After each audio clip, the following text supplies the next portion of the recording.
Voltei. Agora, nós vamos ter uma aula mais tranquila do que ontem, porque eu não tenho que dar matéria alguma. Então, nós vamos ficar fazendo problemas, o que é o que a gente, no fundo, gosta de fazer, né? Resolver problemas de matemática.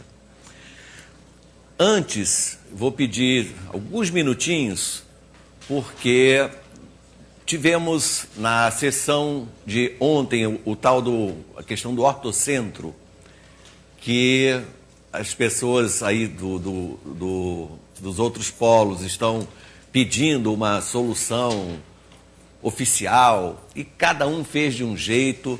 Nós aqui, né, tivemos a solução Adolfo, que fez uma solução super coerente, ele sabia exatamente onde queria chegar, fez todos os passos corretos.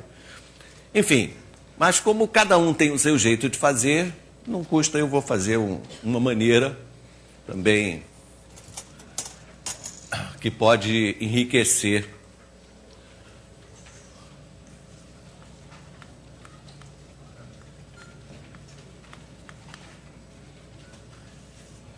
Bom,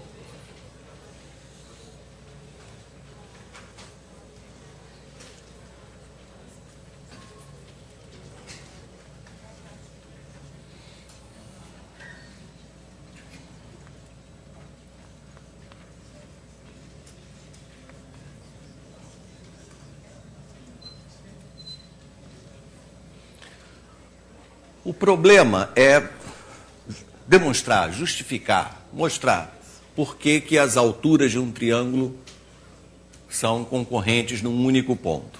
Né? Foi um dos problemas que tivemos ontem à tarde. Aqui no Rio de Janeiro, Adolfo fez o seguinte: ele passou um eixo no lado AB e considerou a origem em B e o eixo vertical ficou ali passando por B. Só para ser diferente, eu vou fazer o seguinte: eu vou passar o eixo Y aqui e o eixo X aqui.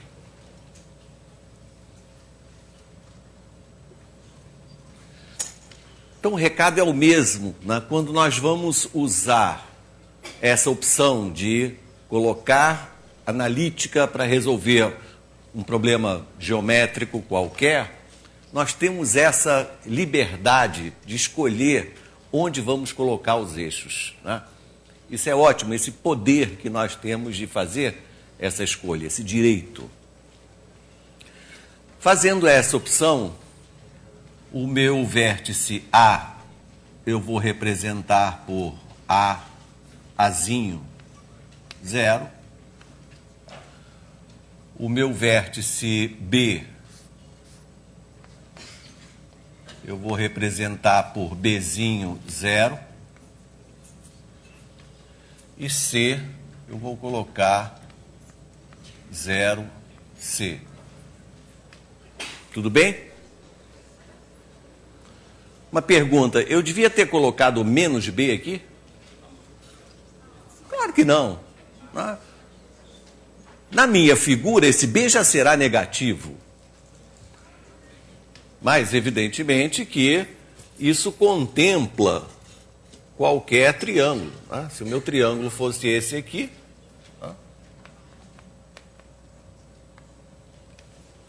não há problema algum. Com um triângulo naquela posição, né, tanto A quanto B são positivos. Eu vou ter aqui uma altura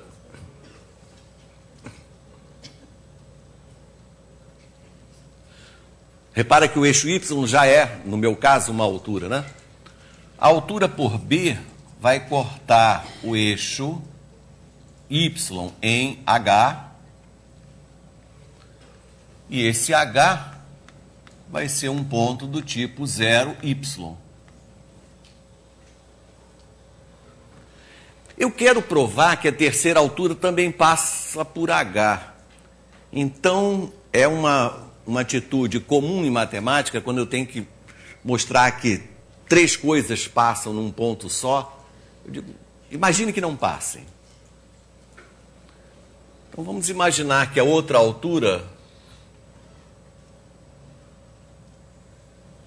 tenha esse comportamento aqui. A outra altura cortou o eixo Y neste ponto H'.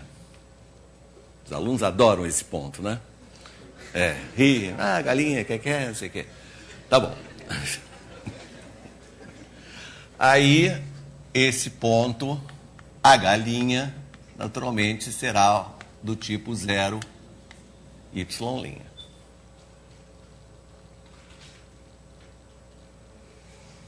Agora vamos lá, vou usar os meus amigos.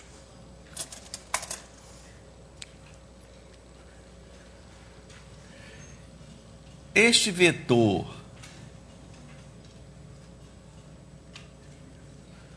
BH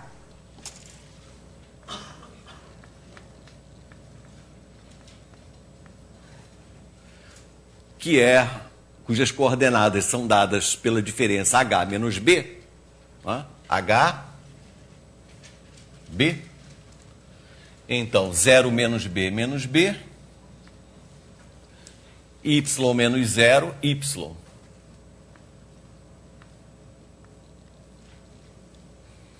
Esse vetor BH é perpendicular a este vetor AC, que é, C está bem visível aqui, não é? 0 menos A, que é menos A, e C menos 0, C. Condição de perpendicularismo, abscissa do primeiro vezes abscissa do segundo, menos B vezes menos A, que é AB, mais ordenada do primeiro vezes ordenada do segundo, CY, igual a 0, ou seja, Y, que vai me dar a posição de H, é menos AB sobre C.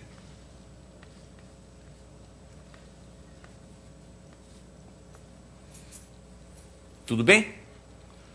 Aquele menos ali está incomodando ou não? Não, porque na minha figura esse B já é negativo, né? Então, quer dizer, está ótimo ali. Vamos fazer a mesma coisa do outro lado?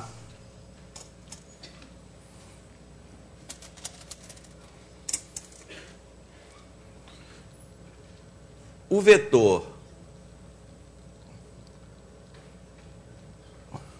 AH',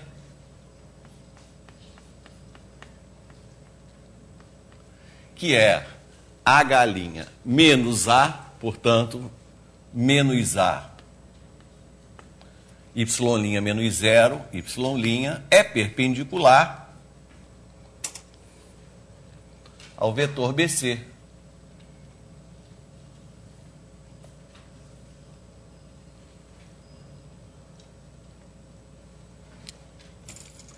É perpendicular ao vetor BC,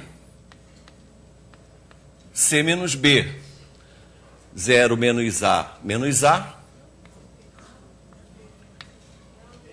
é menos B, C menos 0, C.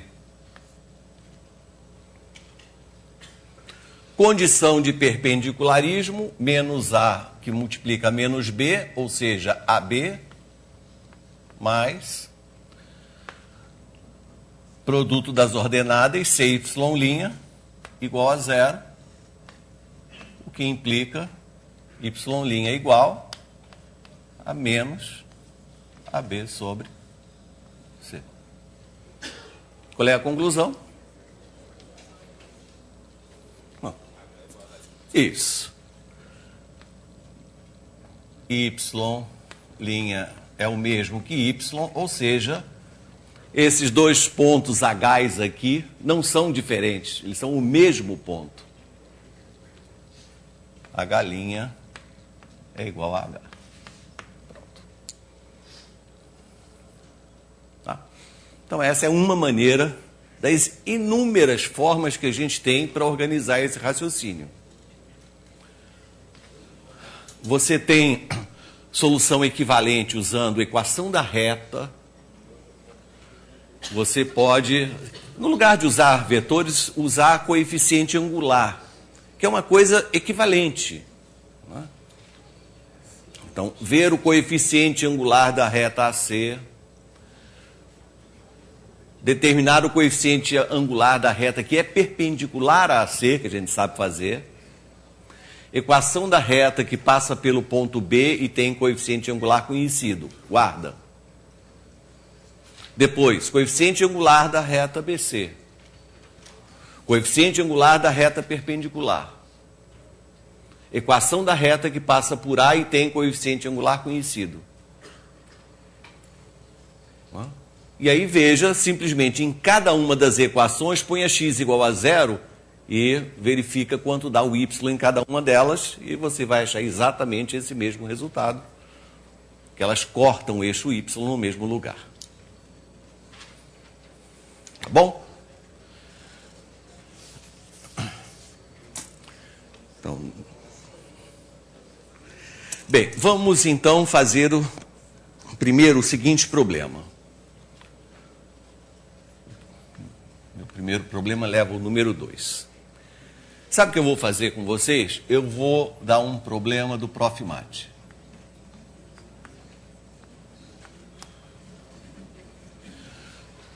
No mestrado profissional, nós temos 4 matérias básicas, não é? Que são funções, matemática discreta, geometria e aritmética. No curso de geometria, tem geometria plana, tem geometria espacial, não é? E tem provas e tudo mais. Numa das provas apareceu o seguinte problema. Era um retângulo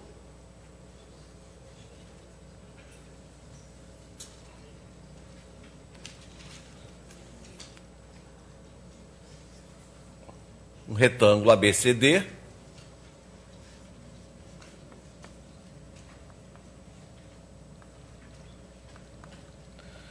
com medidas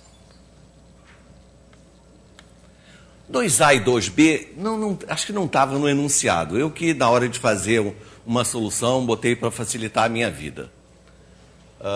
Tinha aqui um ponto médio e outro ponto médio. Tá? Eu não estou escrevendo, mas estou falando, vocês estão anotando aí. M e N são pontos médios desses dois lados. Daí desenhamos a reta NB e AM, que se cortam no ponto P. A pergunta é localizar o ponto P em relação a cada um desses segmentos, ou seja, descobrir a razão AP sobre PM e a razão BP sobre PN, por exemplo.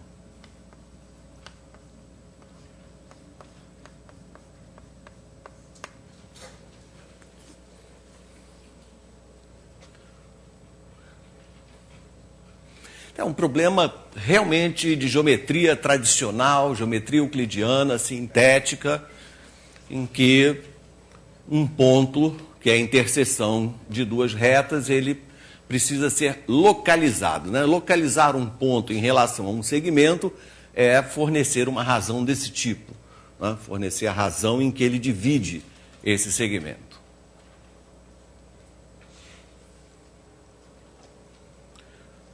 Bom, como o nosso curso é de geometria analítica, né? Então uma opção é você usar o seu ferramental analítico. Fazer só por geometria sintética não é tão fácil assim, precisa ter uma certa criatividade. A geometria analítica, ela substitui grande parte do raciocínio por um processo exclusivamente mecânico. Então, se eu quero saber onde está o ponto P, se ele pertence a duas retas, eu tenho uma forma de descrever essas retas algebricamente. Então, vamos colocar analítica aqui.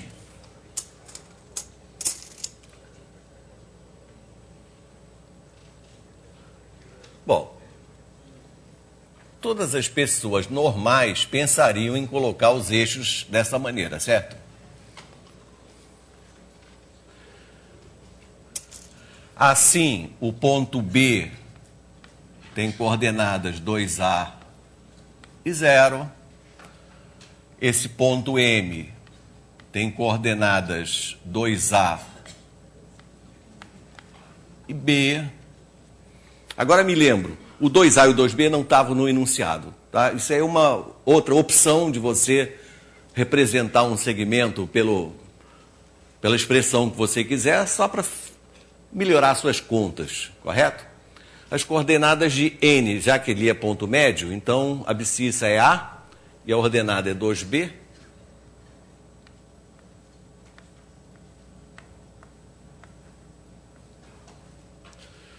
Então eu vou descrever, vou fazer as equações dessas duas retas. Primeiro fazer a reta NB.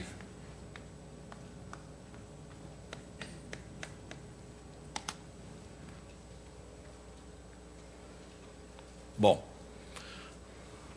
um vetor que tem a mesma direção dessa reta, o vetor P, que a gente fala paralelo à reta, mas está em cima dessa reta, vetor NB,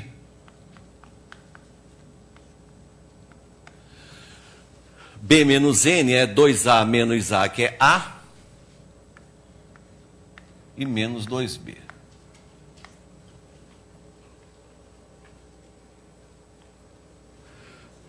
Vamos lembrar de ontem e também de hoje que vocês andaram repetindo isso? Nesse tipo de equação, né, o vetor AB é um vetor perpendicular a essa reta, correto? Muito bem, se eu tenho esse vetor, é fácil a gente criar um outro que seja perpendicular a ele, certo?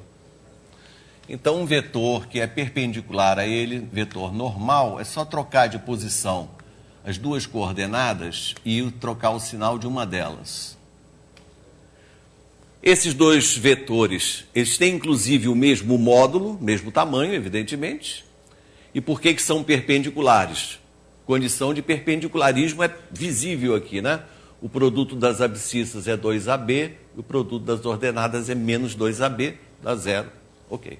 Então, se esse vetor é perpendicular à reta, a equação da reta é alguma coisa do tipo 2bx mais AY igual a C. Qual é o valor de C? Vamos substituir um ponto qualquer que pertença a essa reta. Por exemplo, o ponto B pertence a essa reta. Então, substituindo,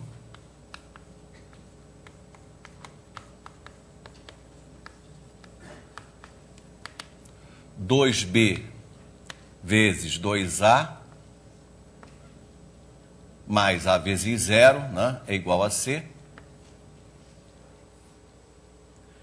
Então, C é 4AB.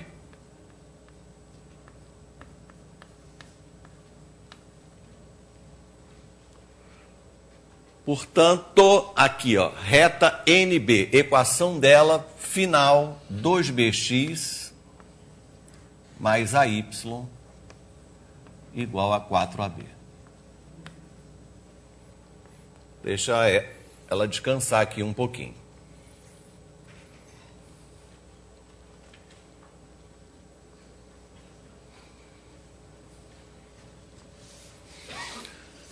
A outra reta, que é a reta AM, é mais fácil.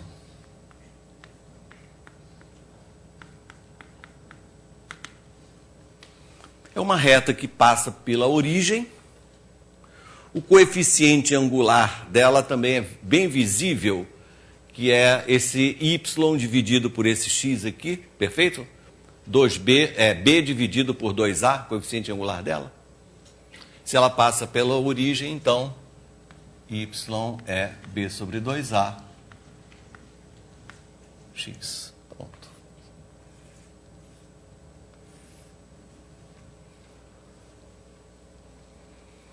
Eu agora vou achar as coordenadas de P, que é o ponto de interseção das duas retas.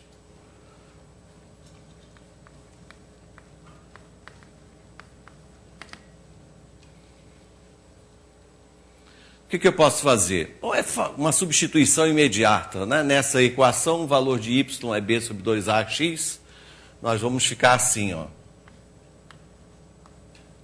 2bx mais a y, b sobre 2a, x, é igual a 4ab.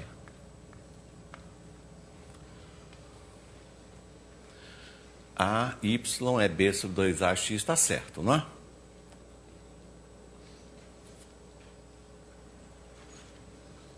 Bom, o b se manda, a também desaparece. Ficou assim, ó, 2x mais x sobre 2 igual a 4a. O que é isso?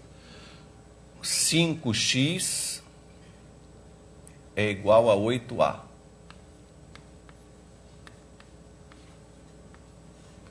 Pronto, achei a abscissa do ponto P.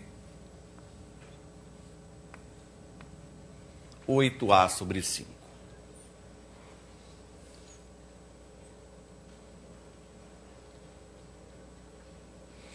Isso me responde perfeitamente já a primeira pergunta.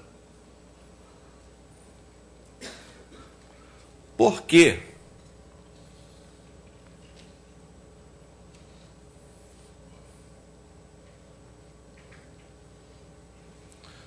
O ponto B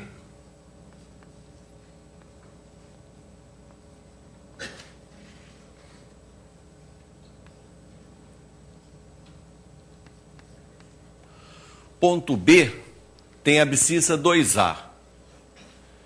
E o ponto P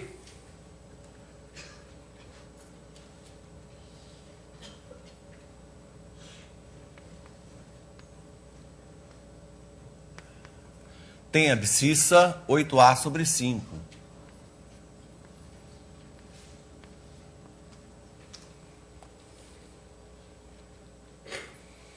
Ora, mas essa razão que eu estou pedindo para calcular, que é AP sobre PM,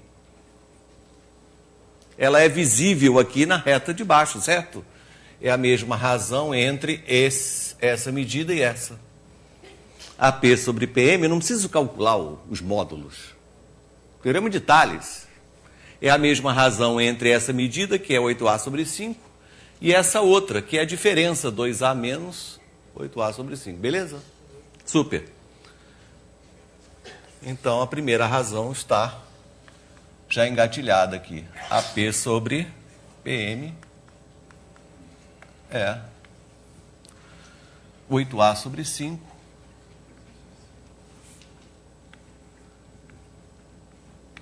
dividido por 2A menos 8A sobre 5. Faça essa conta. Isso vai dar 4.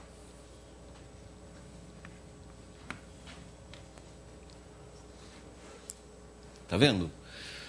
Se vocês, mais tarde, tentarem responder isso só usando geometria sintética, vocês vão ter uma certa dificuldade, né?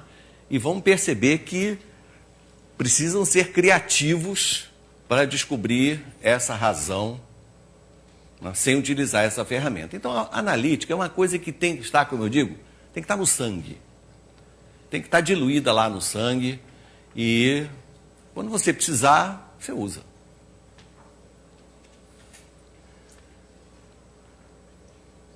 E a outra razão?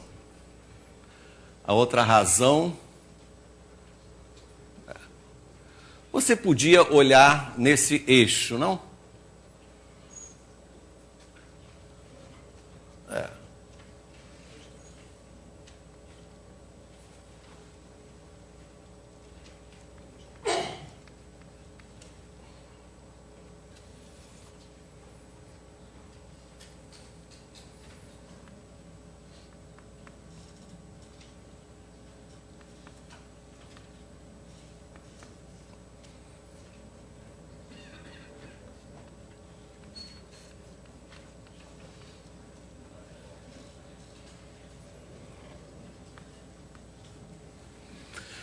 É fácil calcularmos a ordenada do ponto P.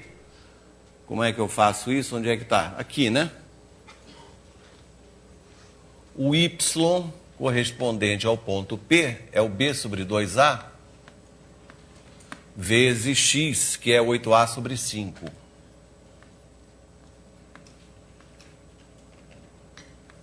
Isso dá 4a sobre 5.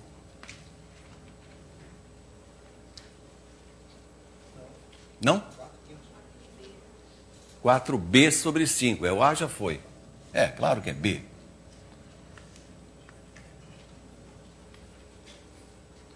Então aqui é 4b sobre 5.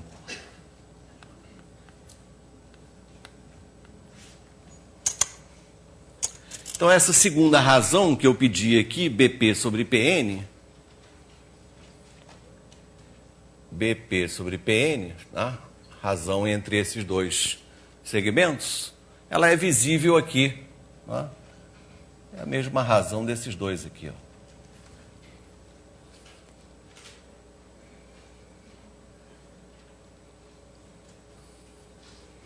Tá vendo? Quer dizer, geometria e geometria analítica não precisa separar muito, não. Elas convivem muito bem.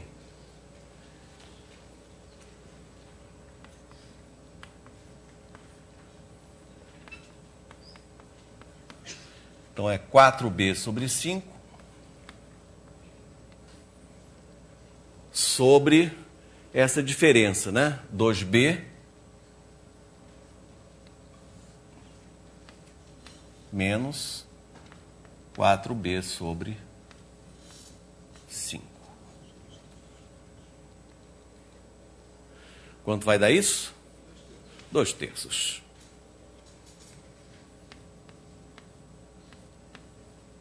Ótimo. Então, nessa situação, na reta AM, esse primeiro, né, segmento é 4 vezes maior do que o segundo. E na reta BN, o primeiro, esse segmento de baixo, corresponde a 2/3 do de cima. Está perfeitamente localizado aí.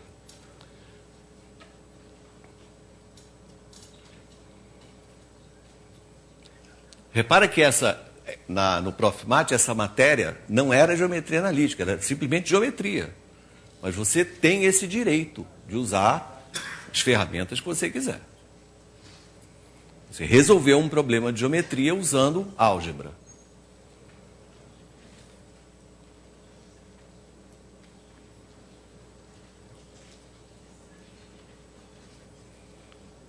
Em julho, né, nós teremos a continuação, sempre temos janeiro e julho aqui, e em julho nós daremos um foco especial ao Profmat.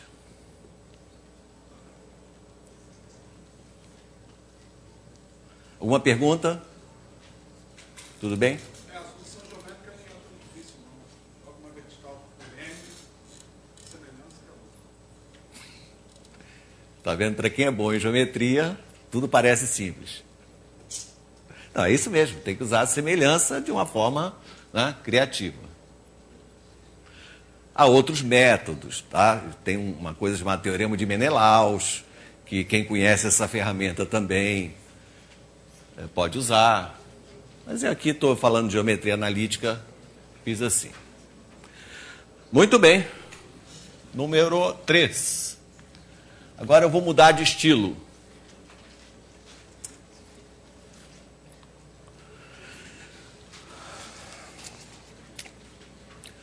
Vamos dar um problema de álgebra.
Problema de álgebra. X e Y são números reais. São números reais quaisquer? Não. São números reais tais que, se você fizer essa conta com eles, dá o mesmo resultado que se faz essa conta aqui. Então, se eles são números reais dessa forma, qual é o maior valor que eu posso ter para X? Vamos pensar um minutinho.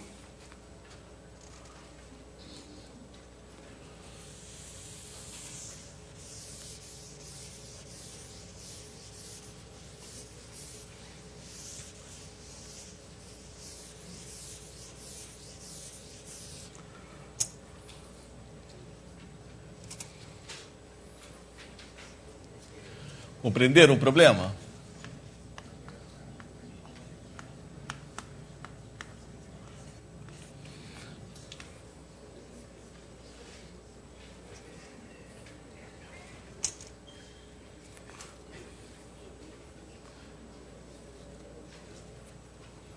Olha só, primeiro eu vou fazer uma solução como qualquer um de vocês faria se não tivesse aqui nesse curso, tá?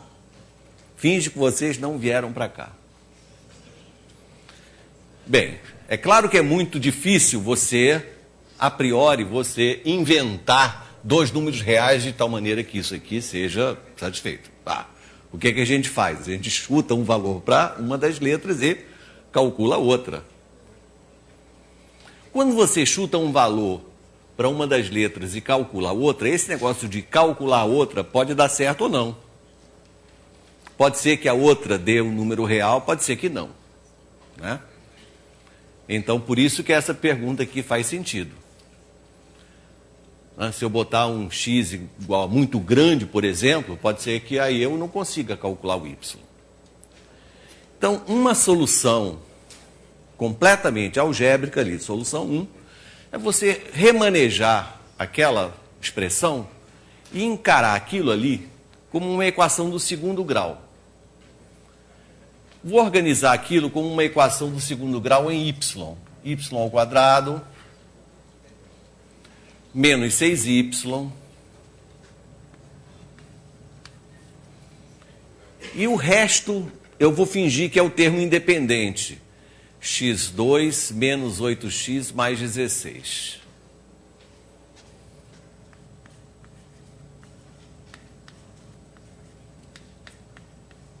Igual a zero. Tá? Então isso aqui é uma coisa só. Isso aqui é o termo independente, C.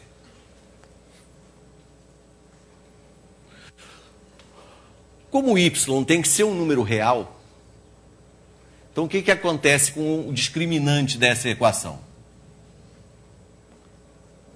Tem que ser maior ou igual a zero. Exato?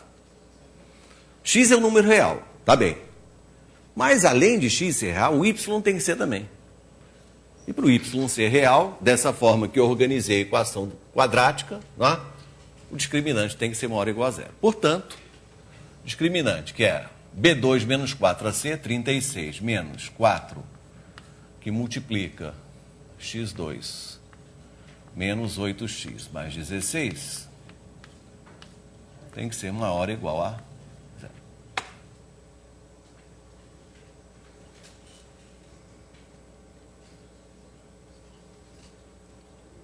Vou simplificar por 4. 9 menos x2 mais 8x menos 16 maior ou igual a 0.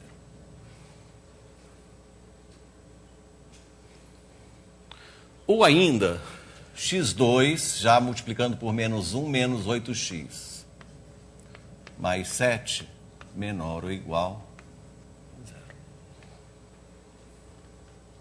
Ah, bem. Então, agora vamos olhar para essa função quadrática. Essa função quadrática tem zeros? Tem. 1 e 7, não é?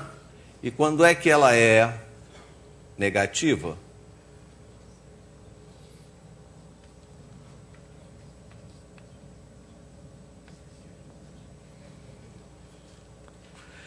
Portanto, para que x2 menos 8x mais 7 seja menor ou igual a 0, minha conclusão é que x está entre 1 e 7.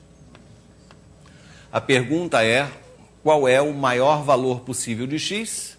7.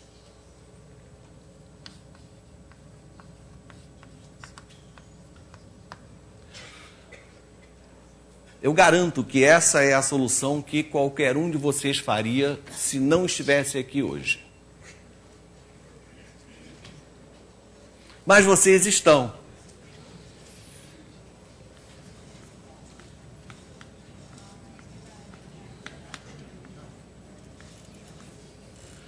Mas vocês estão.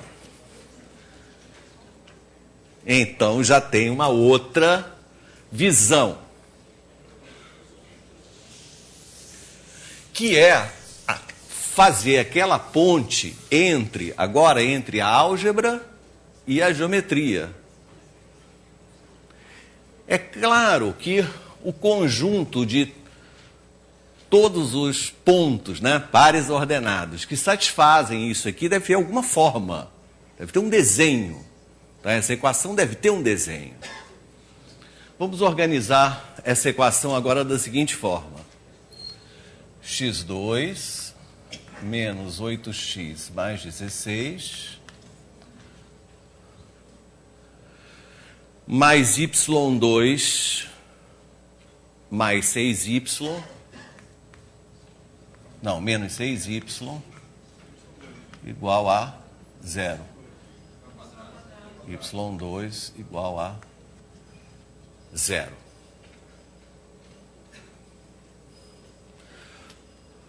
Bom, o que eu diria nesse momento? Eu diria assim, mas que sorte. Esses 3 termos eu reconheço como desenvolvimento de um quadrado perfeito. O que é isso aqui? Isso aqui é x menos 4 ao quadrado. Puxa, mas ali está faltando, não é? Então vamos dar uma ajeitada? Vamos somar 9 de um lado e do outro?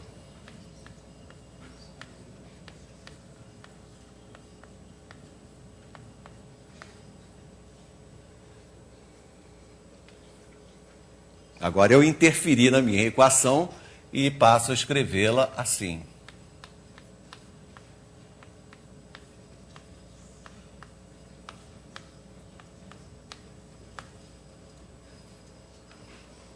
O que isso representa? Circunferência de centro e raio 3.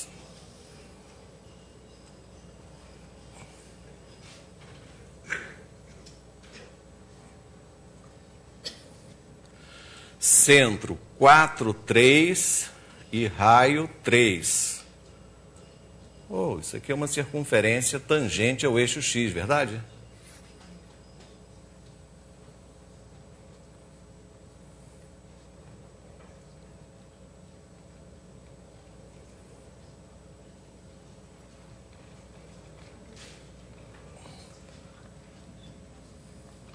Quatro.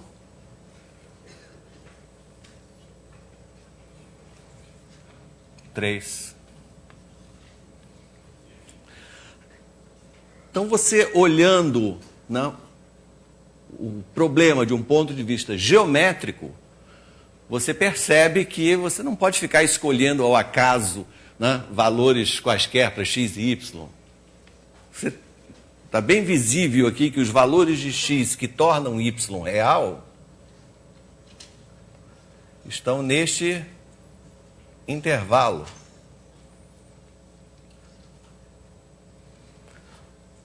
Como o raio é 3, verdade? Então, o maior valor possível para x é 4 mais 3, ou seja, 7. E o menor valor, 1. Que é isso aqui. Então, a geometria analítica vai fornecer frequentemente essa ponte, né? Resolver um problema de geometria euclidiana, geometria sintética, usando ferramental algébrico e, como eu acabei de fazer, ter um problema que tem a cara de álgebra, essencialmente algébrico, tem solução algébrica que todo mundo faria, mas tem um forte apelo, né, geométrico na sua interpretação.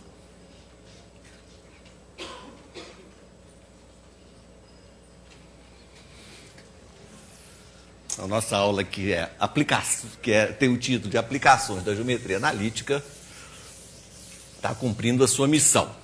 Agora,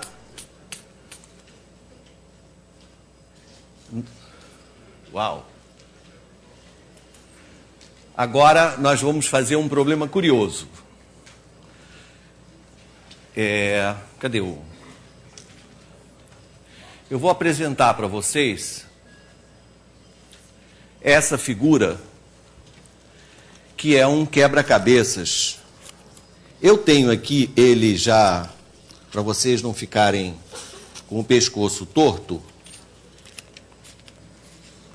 eu vou pedir aquelas minhas almas caridosas, você...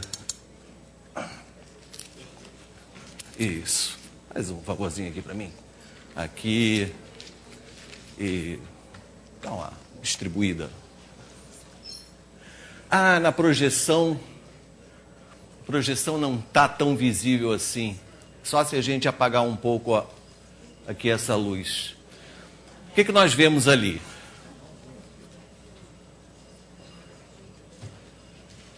Eu queria ver bem o quadriculado.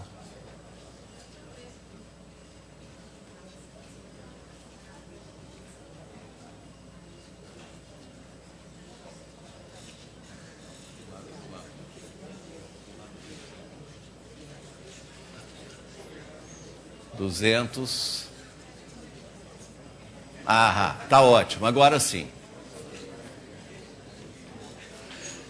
Do lado esquerdo, nós vemos um quadriculado de 8 por 8, 64 quadradinhos, e que foi cortado em 2 triângulos iguais, chamados A, e 2 trapézios B.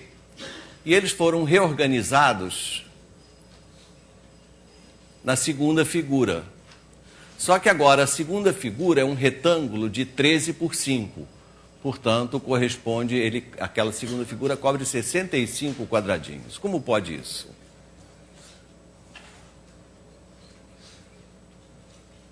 É claro que tem um erro aí, né? Como é que pode 64 quadradinhos virarem 65 quadradinhos?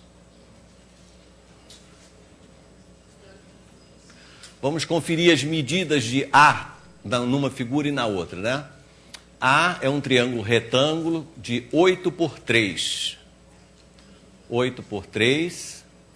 E B é um trapézio que tem base maior 5, base menor 3 e altura 5.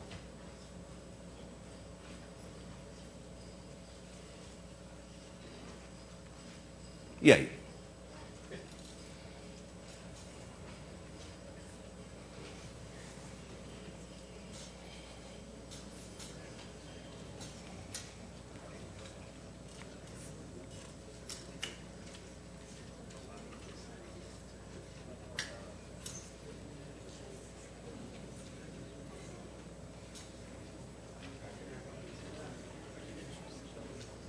É claro que eu estou louco para dizer a resposta, mas não vou falar agora, vou esperar alguns minutos.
Não é possível, não é? Apareceu um quadradinho milagrosamente. É mágica mesmo.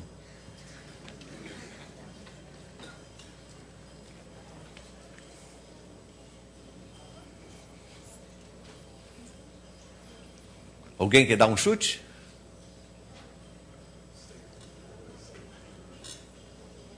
Adolfo é bom de geometria. Ah, você já sabe? Então não fala não.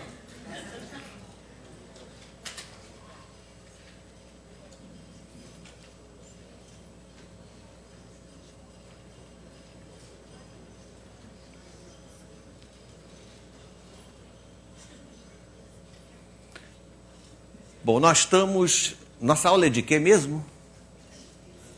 Geometria analítica, né? Vamos dar uma dica? Vamos olhar para a diagonal?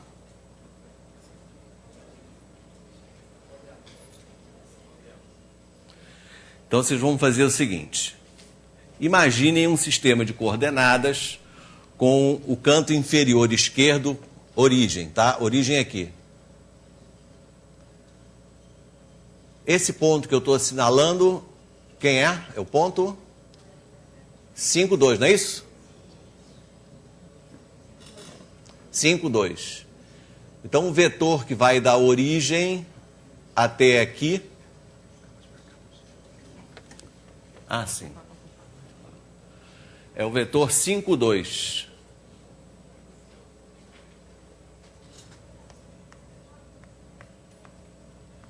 Exato? Agora... Imagine um vetor que vai da origem até o canto superior da direita, até aqui. O vetor que vai da origem até aqui, que coordenadas tem? 13, 5. Ora,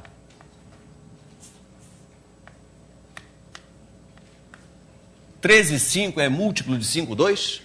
Não é. Qual é a conclusão? Não são colineares. É a geometria analítica explicando isso, gente. Olha aí. Então aquilo é uma ilusão, não é? Essa diagonal aí não existe. 5, 2 não é múltiplo de 13, 5. Olha esse outro ponto aqui. Esse ponto daqui, ó. Ele é o quê? Ele é 8, 3, né?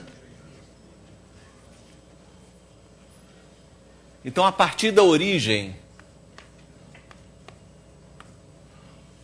algum desses três vetores aí é múltiplo do outro? Não. Então, você está tendo uma ilusão que aquilo é uma diagonal, mas não é.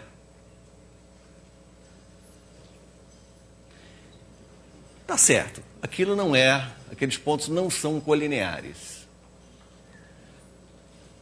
Na verdade, o que está acontecendo é o seguinte: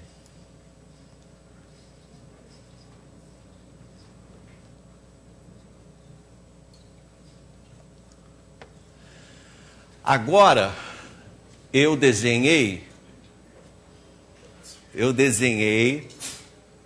marcando exatamente os pontos 5, 2, que é o P, o 8, 3, que é o Q, e o 13, 5, que é o R. Já você começa a perceber que não é uma linha reta aquilo não, né? Já dá para perceber que é quebradinho. No desenho anterior, que é esse que está impresso, né, eu fiz uma diagonal, inclusive coloquei uma linha mais forte, que é para você não enxergar bem onde é que a coisa estava passando, tá entendendo? E aí o incauto acha que está passando certinho. Não está. Mas ainda falta para responder uma pergunta. Cadê o último quadradinho?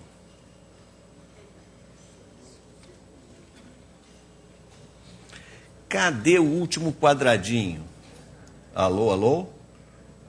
Olha onde ele está. Ele está naquele paralelogramo. OPRQ, na verdade, é um paralelogramo. O vetor OP é igual ao vetor QR. E o vetor OQ é igual ao vetor PR. E naquele espaço, né, fininho, tem área 1. É o quadradinho que aparentemente apareceu. Viu só, gente? Geometria analítica. Vetor. Obrigado. Bem, eu vou encerrar então um pouquinho mais cedo hoje. E à tarde nós temos problemas interessantes também. E nos vemos logo mais.